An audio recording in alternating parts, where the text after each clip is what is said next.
Assalamualaikum warahmatullahi wabarakatuh.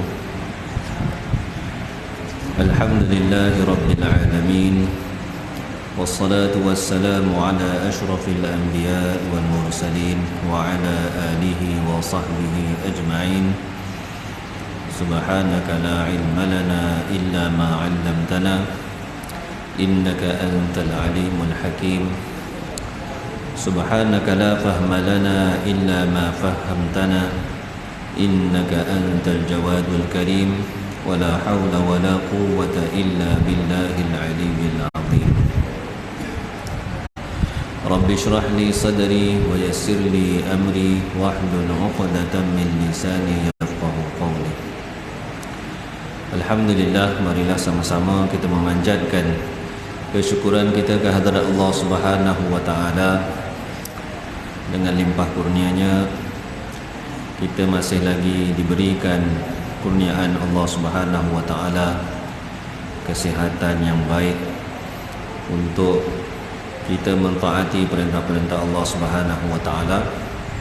Mudah-mudahan segala amalan ketaatan kita diterima oleh Allah Subhanahu wa taala.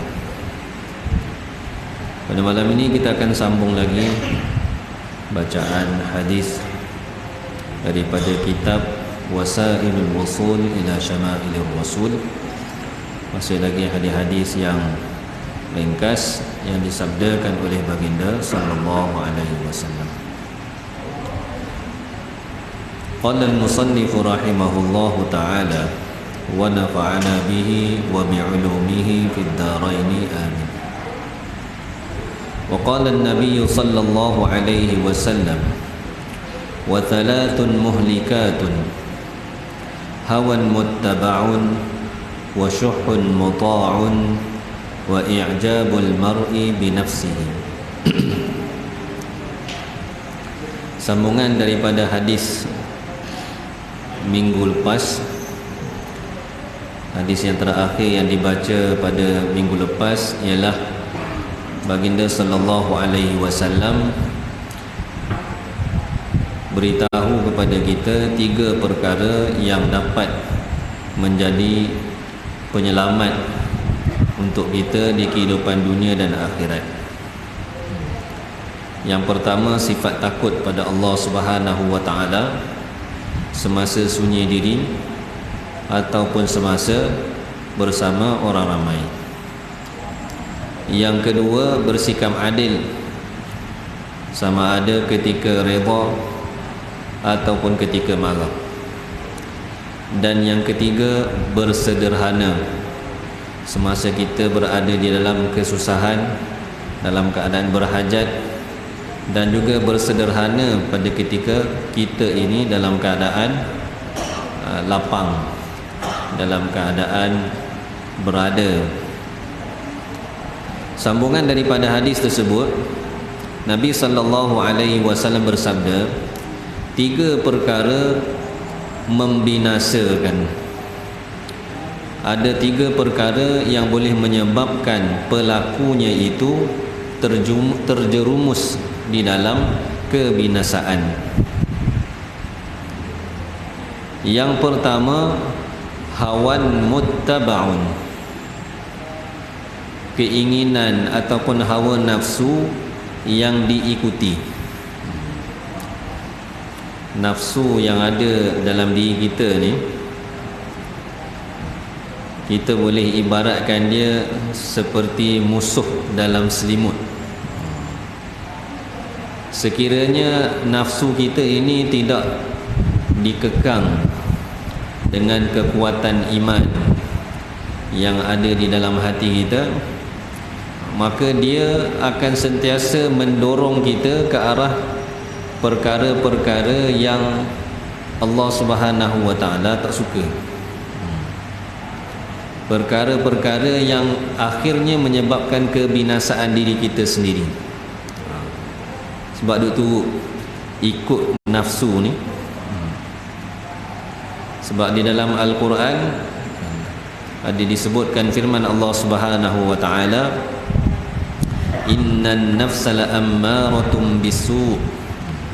Sesungguhnya nafsu itu sangat menyuruh. Boleh juga diterjemahkan dengan banyak menyuruh kepada perkara yang tidak baik, perkara yang buruk. Jadi kalaulah kita ini ikut hawa nafsu kita semata-mata, ikut hawa nafsu kita semata-mata, maka dia akan membawa kita kepada kebinasaan. Dan tidak ada di dalam sejarah pun daripada dulu sampailah bila-bila orang yang ikut hawa nafsu ni dia selamat. Orang yang ikut hawa nafsu ni diselamat. Dalam hadis ada disabdakan oleh baginda sallallahu alaihi wasallam, seseorang itu akan sempurna keimanannya apabila segala keinginan dia, apabila segala kehendak dia ikut apa yang Nabi sallallahu alaihi wasallam bawa, yakni ikut agama yang disampaikan oleh baginda sallallahu alaihi wasallam.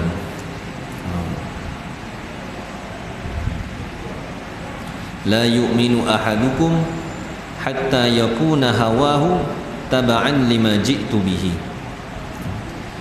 Tidak sempurna iman salah seorang daripada kamu hatta yakuna hawahu, sehinggalah hawa nafsunya itu taba'an lima ji'tu bihi, mengikut agama yang aku bawa datang. Jadi seseorang itu memang akan sentiasa dalam hati dia ada bisikan-bisikan nafsu dia yang akan mendorong dia untuk berlawanan dengan apa yang Allah Subhanahu wa taala perintahkan. Dan kadang-kadang sebagai manusia ni biasa kadang-kadang kita ni terikut juga. Yang boleh membawa kebinasaan ni ialah apabila kita ikut hawa nafsu dengan rasa tidak, dengan tidak ada kesedaran. Ikut je. Yang penting nafsu kita tertunai, keinginan kita tertunai. Allah suka ke tak suka ke, agama suruh ke tak suruh ke, yang tu nombor belakang. Pertama sekali puas. Sedangkan puas ni memang dia tak akan puas. Hari ni kata puas, kejap lagi tak dah. Sekarang kata puas, lepas tu dah. Kata orang makan kenyang dah, kejap lagi lapar pula, nak lagi. Sifat dunia ni. Tapi kalaulah seseorang itu terikut nafsu dia, tersalah mengikut hawa nafsu dia. Contohnya nafsu dia suruh dia ini marah, dalam keadaan sepatutnya pada waktu itu dia kena tahan marah. Dia pun turut nafsu dia, marah, kata puas hati aku. Kemudian baru dia sedar, oh salah ni, dan dia beristighfar, bertaubat, menyesal. Yang nafsu yang seperti ini, hawa nafsu yang diikuti seperti ini, yang ni dia tidak bawa kepada kebinasaan. Apabila seseorang itu sedar kesalahan dia, bertaubat, yang ni tidak menjadi penyebab untuk kebinasaan kita. Yang jadi penyebab kebinasaan ni kalau turut semata, ikut je, maka dia akan menjadi sebab untuk kita ini binasa di kehidupan dunia lagi. Bukan akhirat saja, dunia pun dah binasa dah, rosak dah. Yang kedua, wasyuhun muta'un,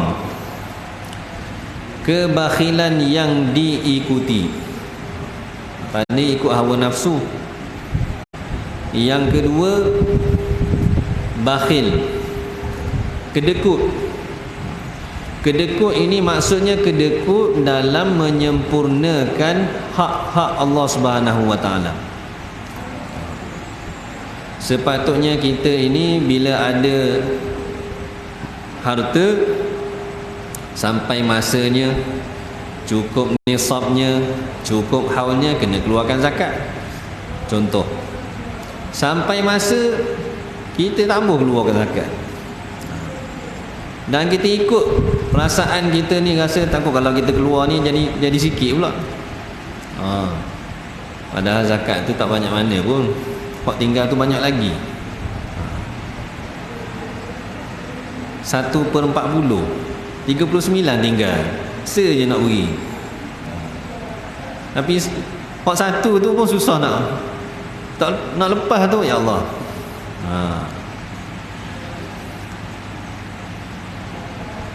Yang sikit dengan cara sikitnya, yang banyak pun gitu juga. 1/40 tu 1 juta. Mikir juga tu, 1 juta nak beri saja. Sebenarnya bukan beri saja. Itulah sebenarnya penyucian terhadap harta kita hak baki tu. Kalau ada banyak-banyak tu, kita bersihkan harta kita melalui zakat. Tapi bila sampai masa, dia mari rasa takut nak keluarkan, takut nak beri, takut nak serah. Jadi kebakhilan yang seperti ini, sekiranya diikuti, ditaati, dia akan bawa kita kepada kebinasaan. Bawa kepada kebinasaan. Ada di zaman Nabi SAW berlaku kisah.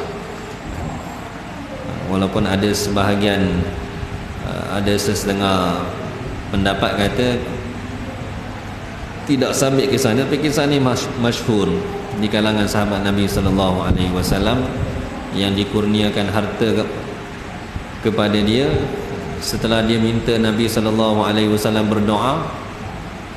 Kemudian sampai masa harta dia sudah banyak, kemudian dia tidak keluarkan zakat. Berlaku zaman Nabi SAW. Dan ini dipanggil muhlikat, perkara yang menyebabkan kebinasaan. Harta kita ni kalau tidak digunakan dengan cara yang betul, maka dia akan jadi asbab untuk kebinasaan kita.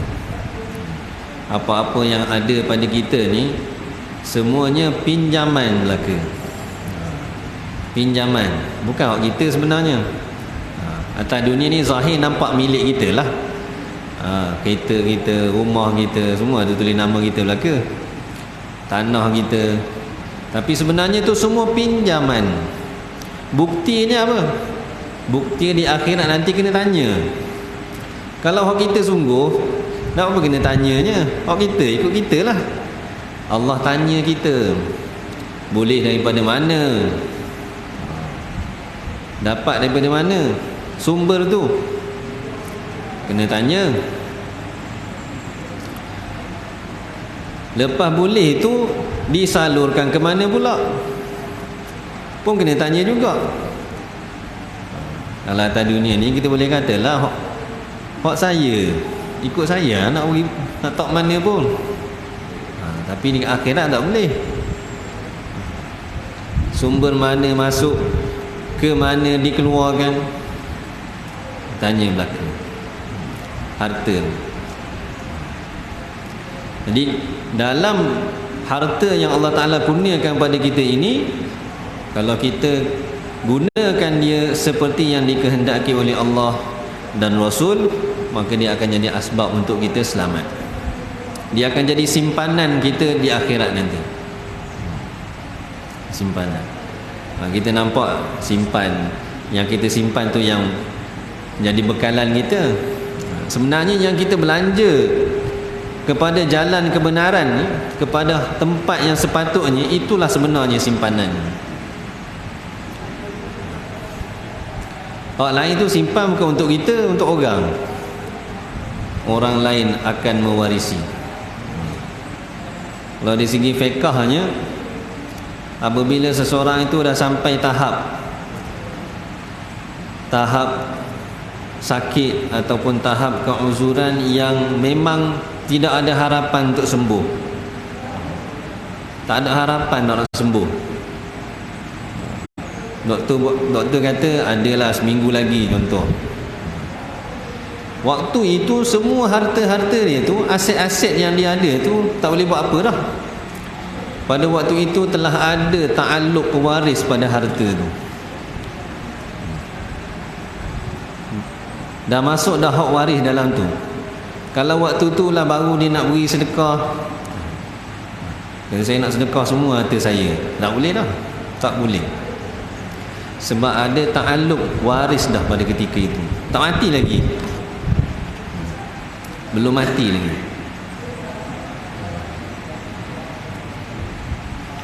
Jadi kalaulah kita gunakan harta yang dikurniakan oleh Allah Subhanahu wa taala,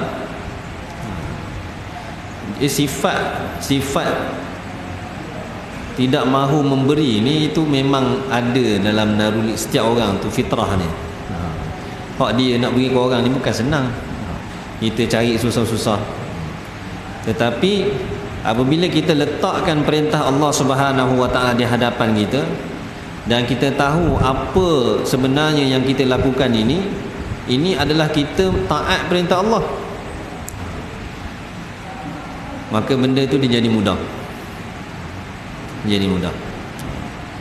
Tapi kalau kita letak perintah Allah duduk belakang, ada jadi susah. Jadi susah. Hatta nak beri walaupun RM1 sekalipun, tak payah RM1, beberapa sen sekalipun,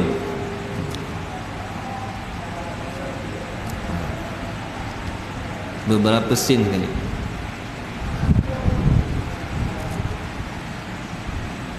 Bila tidak ada di dalam hati itu yakin kepada Allah Subhanahu wa taala, maka sangat-sangat susah untuk kita tunaikan hak harta tu. Tunaikan hak harta. Itu yang kedua. Yang ketiga, wa i'jabul mar'i bi nafsihi. Seseorang itu merasa kagum terhadap dirinya sendiri. Oh, ni lagi berat. Dia kagum terhadap diri dia sendiri, kepandaian dia, kefasihan dia, kecerdikan dia. Dia rasa, wah, aku ni hebat, paling bagus, paling baik, paling semua paling lah. Rasa orang lain ni tak ada apa lah. Saya belaka. Ni dipanggil i'jab.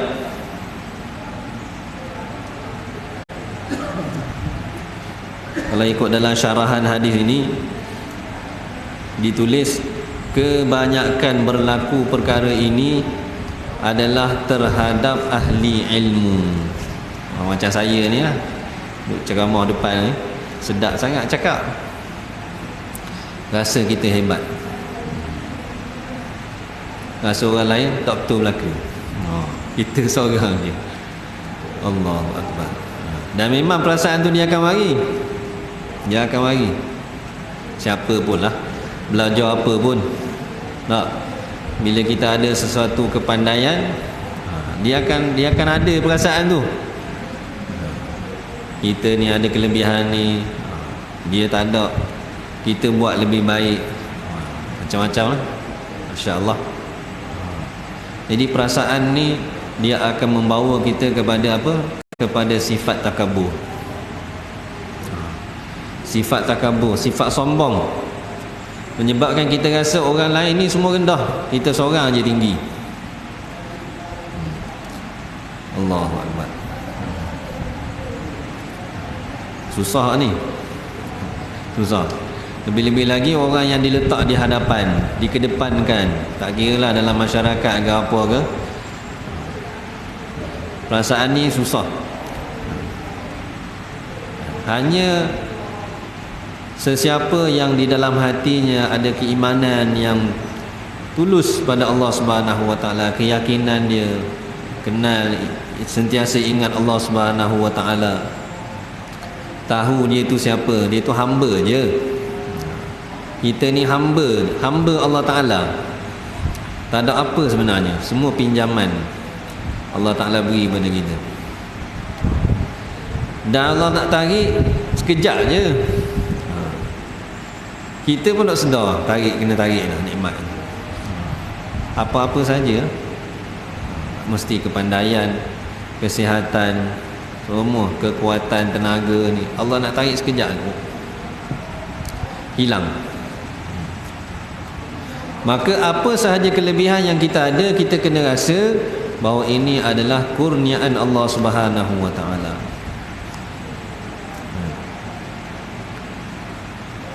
Allah Ta'ala kurniakan kepandaian ini, Allah Ta'ala kurniakan kepada saya perkara ini semata-mata nak uji saya. Liyabluwani aashkuru am akfur. Allah Ta'ala nak uji aku, sama ada aku ni bersyukur ataupun aku ni kufur pada nikmat Allah SWT. Kuasa orang kita belaka.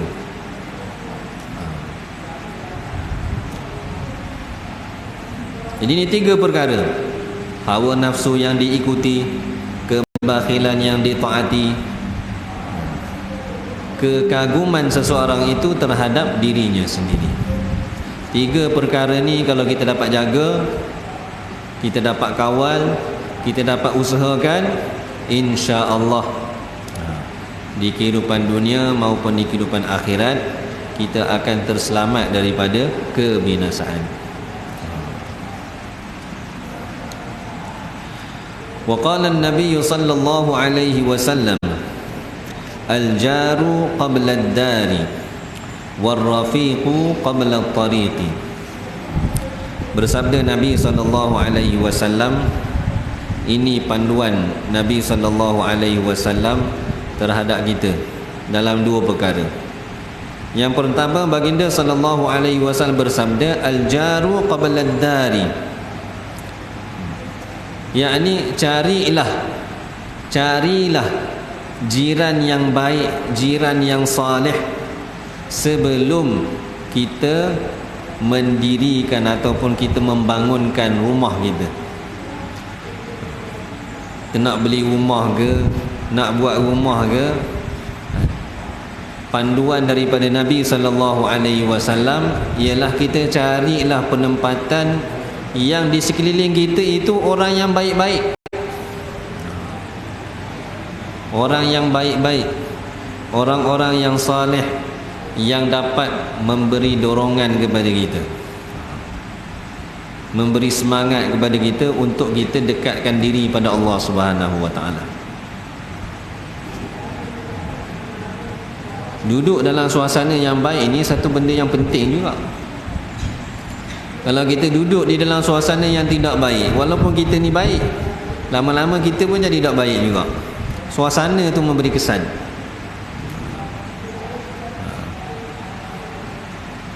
Dengan tahap keimanan kita yang lemah, duduk dalam suasana, dan kita boleh tengok pun, contohnya Ramadan nak dekat, suasana, bila ada suasana maka mudah jadi. Suasana orang berpuasa, suasana orang beribadat, jadi ramai orang beribadat. Suasana tu dia mendorong. Orang yang biasanya tak ada sembahyang sunat ni, bulan puasa jadi nak sembahyang sunat. Sebab apa? Suasana.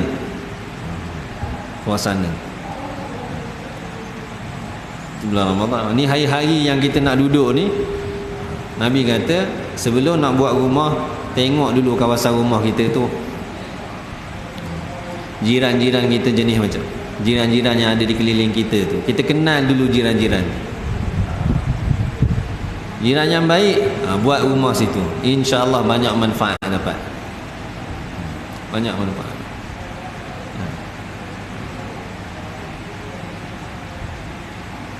Kebiasaan orang-orang dia tak kira dah siapa jiran dia, tanah dia di situ, dia buat rumah situ. Bukan kata salah, tapi dia jadi, boleh jadi macam-macam. Kalau duduk taman perumahan kan tak kenal pun jiran, tak tahu jiran ada ke tak. Ada pak saudara saya seorang duduk di Johor Bahru, dia duduk seorang je. bujang, tak menikah sampai ke umur tua, hidup seorang, meninggal dalam rumah tak seorang tahu, jiran sebelah pun tak tahu. Jadi tahunya adik dia mari jemputan kahwin, ketuk-ketuk rumah tak bunyi, pusing keliling rumah besar, pusing keliling sampai di belakang tu kat tandas, tak jumpa juga. Akhir kali panggil polis, kata bau masa tu ada bau orang mati, ada lagi tak bau ni kata. Panggil polis tanya jiran pun tak tahu faham mana orang ni. Pecah pintu masuk, rupanya dalam tandas mati lembah.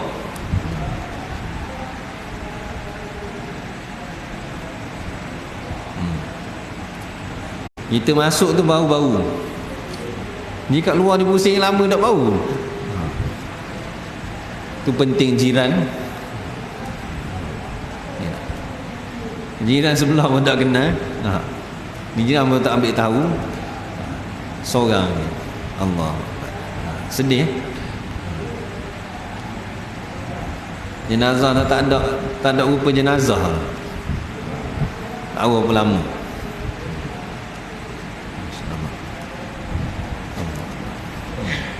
Ni nak itu takdir ni gitu dah. Ni nak ceritanya jiran, bila ada jiran yang baik, jiran akan ambil tanggungjawab. Tuan rumah tak ada, jiran akan jaga rumah dia, akan tengok rumah dia, tengok ada benda-benda yang macam tak kena je, yang mencurigakan, dia akan tolong bagi tahu kepada tuan rumah. Jiran yang baik, ambil tahu keadaan jirannya, ada sakit ke dan sebagainya. InsyaAllah jiran yang baik. Dan ini pesan Nabi SAW, al-jaru qabla ad-dari, jiran, yakni carilah jiran terlebih dahulu sebelum mencari rumah, yakni sebelum membuat rumah. War-rafiqu qabla at-tariqi, yang kedua pesan Nabi SAW, bila nak berjalan, carilah teman sebelum berjalan, khususnya untuk perjalanan yang jauh lah, perjalanan yang jauh, perlu ada teman bersama dengan kita. Lebih-lebih lagi kalau nak keluar negara ke, ada bahasa mudahnya berjemaah lah, dia mudah. Teman perjalanan dia akan membantu kita. Kalau kita berlaku apa-apa kesusahan atas diri kita, sayang-sayang kita ni lah, kawan-kawan perjalanan kita yang akan tolong. Kalau berjalan seorang, berlaku apa-apa tak tahu. Oh ni saya tengok ada satu video ditunjuk, satu orang tu dia berjalan seorang, maksudnya dia naik motor seorang, rider ni, naik motor lalu ke highway, naik ke grid tu. Lepas 3 hari tak ada berita. Jadi saya ni cari mana ni, telefon tak akak, pusing, ikut jalan yang dia lalu. Sebab dia kata nak pergi Banjaran Titiwangsa atas grid.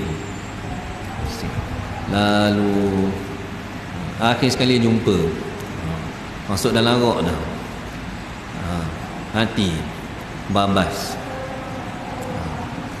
bila berjalan seorang.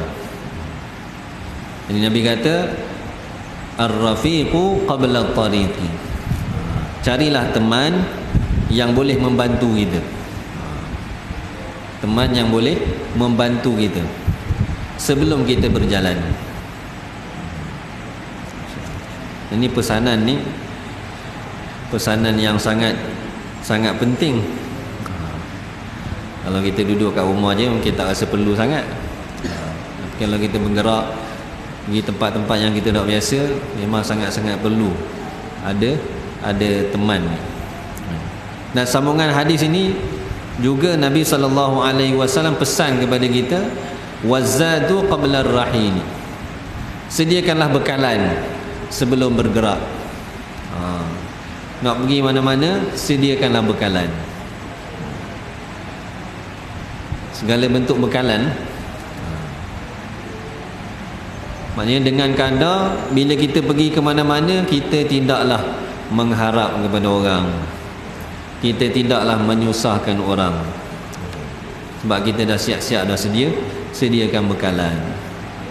Sama ada dari segi belanjanya, dari segi makannya, siap-siap lah, tak gaduh lah. Ini pesan Nabi SAW kepada kita semua. Wa qala an-nabiy sallallahu alaihi wasallam, al-jama'atu rahmatun wal furqatu 'adzabun. Bersabda Nabi sallallahu alaihi wasallam, berjemaah itu rahmat dan berpecah daripada jemaah itu adalah azab. Yakni apabila kita ini melazimkan diri kita ikut jemaah orang-orang Islam, maka ini akan membawa kita kepada rahmat Allah Subhanahu wa taala. Bantuan Allah Subhanahu wa taala, rahmat Allah Subhanahu wa taala akan ada bersama jemaah. Yang dipanggil jemaah orang Islam tu jemaah yang macam mana? Jemaah yang di dalam itu adanya sifat-sifat yang terpuji, segala amalan-amalan agama, segala perkara-perkara yang penting dalam agama dihidupkan dalam jemaah itu. Jemaah inilah yang Nabi SAW kata, kalau kita bersama dengan mereka, kita akan dapat rahmat. Bahkan kata ulama, jemaah ni bukan setakat kumpulan semata-mata. Yang bawa rahmat itu adalah amal yang ada dalam jemaah tu, bukan sekadar kumpulan. Kumpulan saja tak ada apa-apa. Amalan yang ada di dalam kumpulan itu, amalan agama yang dihidupkan, sifat-sifat yang mulia yang diterapkan, yang ini yang bawa rahmat. Rahmat Allah Subhanahu wa taala bukan turun sebab perkumpulan dan sebagainya. Rahmat Allah Subhanahu wa taala turun sebab amalan kita. Setiap amal ni ada ganjarannya. Setiap amalan ada janji Allah Subhanahu wa taala. Atas amalan itulah rahmat Allah Subhanahu wa taala turun, bukan semata-mata kumpulan. Bahkan kata ulama, kalaulah berlaku satu masa tidak ada orang yang amalkan agama, tidak ada orang yang amalkan agama, ada satu orang sahaja yang padanya ada amalan-amalan agama, maka dia tu walaupun seorang, itulah jemaah. Mengikut orang yang seperti itu ada rahmat di dalamnya, akan bawa kita kepada rahmat Allah Subhanahu wa taala. Adapun kita mengasingkan diri daripada jemaah orang-orang Islam,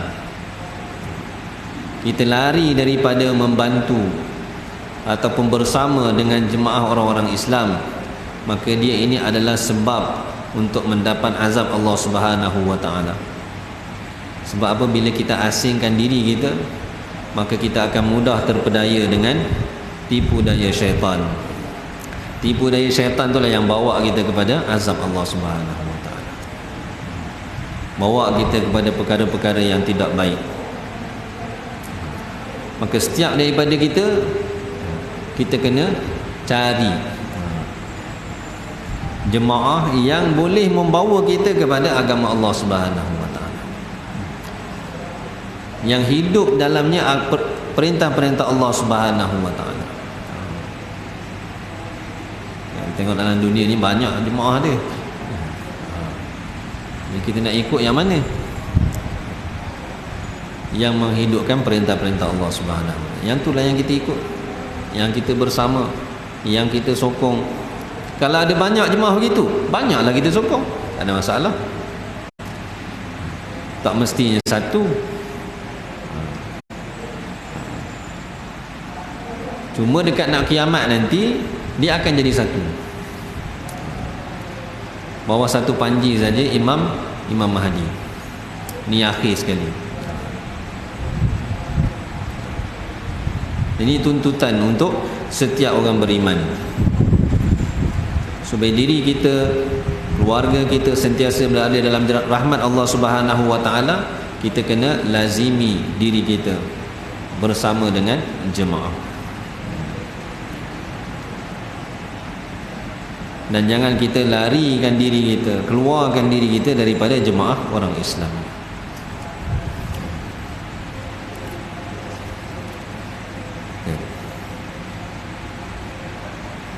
Syarah panjang ni.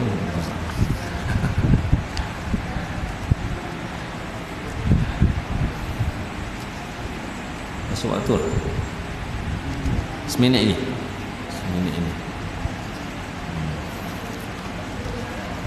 Wallahu a'lam. Cukup dulu setakat ni malam ni. Semoga Allah Subhanahu wa taala beri taufik pada saya dan kita semua, dan apa yang disampaikan pada malam ini sama-sama dapat kita jadikan pedoman untuk kita amalkan dalam kehidupan kita, dan kita sampaikan kepada saudara-saudara kita yang lain. Subhanakallahumma wa bihamdika asyhadu an la ilaha illa anta astaghfiruka wa atubu ilaik. Subhana rabbika rabbil izzati amma yasifun wa salamun alal mursalin. Alhamdulillahi rabbil alamin.